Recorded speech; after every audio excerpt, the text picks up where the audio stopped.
মুসা নবী আজরাইলকে একটা ধাক্কা দিয়েছিলেন, আঘাত করেছিলেন। এই আজরাইল কোন নবীর কাছে যাইতে কোনো অনুমতি নেয় না, কোন ফিরলি গাউসুল কুসুবের জান কবজ করতে কোনো অনুমতি নাই। ঘরের দরজা বন্ধ থাকলো, এই বন্ধ দরজাওয়ালা ঘরের ভিতরে অনায়াসে আজরাইল ঢুকতে পারে। আমার নবীর ঘর তো কোনো বিল্ডিং ছিল না,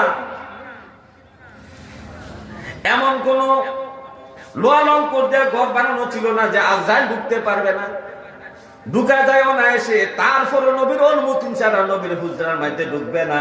আজরাইল ঘরের বাইরে বসে দাঁড়ায় আছে। জিবরাইল বলে, ইয়া রাসূলুল্লাহ, আজরাইল আসার আপনার কাছে অনুমতি চাচ্ছে।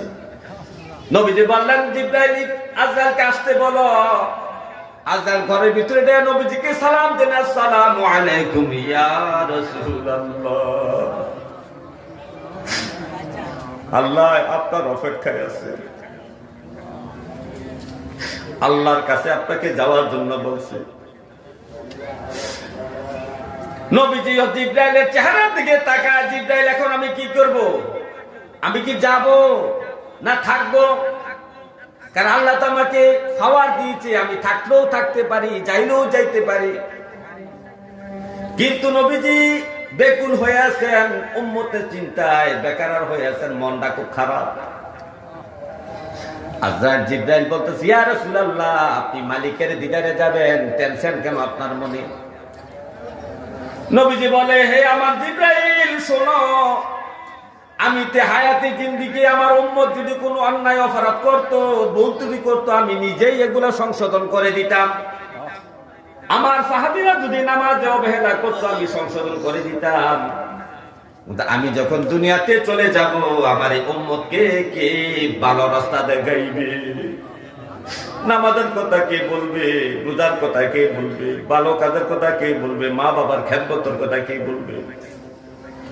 এই জন্য আমি চিন্তায় পেরেশানি হয়ে আছি।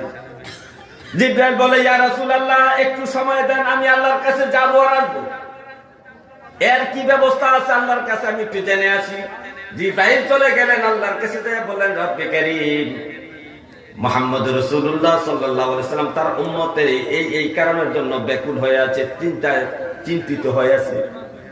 আল্লাহ বললেন, জিবরাইল, আমার নবীকে জানায়া দাও, আমার নবী দুনিয়াতে হায়াতে জিন্দেগি থাকা অবস্থায় তার উম্মতের জন্য যেভাবে উপদেশ আদেশ নিষেধ করত, পরামর্শ দিত ইবাদতের জন্য, তার এই কাজটাকে তার